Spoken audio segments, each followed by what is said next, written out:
Ça a été créé il y a 15 ans, en janvier 2009. Ouais. Ça a été créé par qui, le Bitcoin, concrètement? Là, on essaie de parler à vous tous, si vous connaissez rien au Bitcoin. Et pour ceux qui connaissent un petit peu, il y a juste le début, mais après, vous allez apprendre des choses.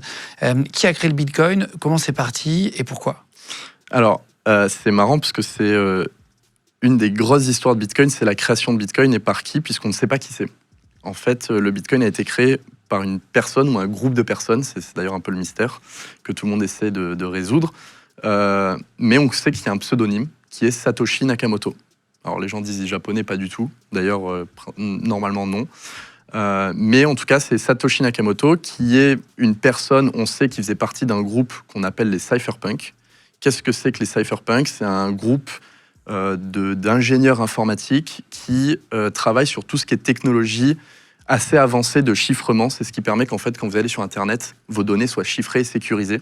C'est ce groupe-là de personnes qui a permis de développer... pour protéger nos libertés individuelles. Eux, en fait, c'est leur mission, c'est de dire on est sur un monde qui est de plus en plus digital. Et donc, c'est important de protéger sa vie privée, de protéger ses libertés individuelles. Et donc, ils ont travaillé sur un cash digital anonyme depuis les débuts d'Internet. Je fais une petite aparté du coup en expliquant que c'est vrai que souvent les gens pensent que le Bitcoin était la première crypto-monnaie. En fait, il y a eu 40 ans de recherche et développement avant le Bitcoin et une multitude de crypto-monnaies avant Bitcoin dont personne n'a jamais entendu parler parce qu'elles ont toutes échoué. Ça n'a pas été la première. Ça n'a pas été la première, c'est ça que les gens... Je croyais que c'était la première. Voilà, en fait, tout le monde pense que c'est la première. Mais dès les débuts d'Internet, il y a eu plein de tentatives pour justement se dire en fait on va faire des transactions en ligne.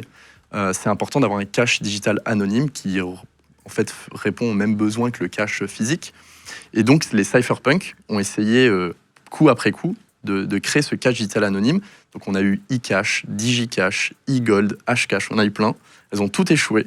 Et c'est 40 ans plus tard que une personne, Satoshi Nakamoto, poste sur un forum en disant « Moi, je pense avoir la solution, ça s'appelle Bitcoin ».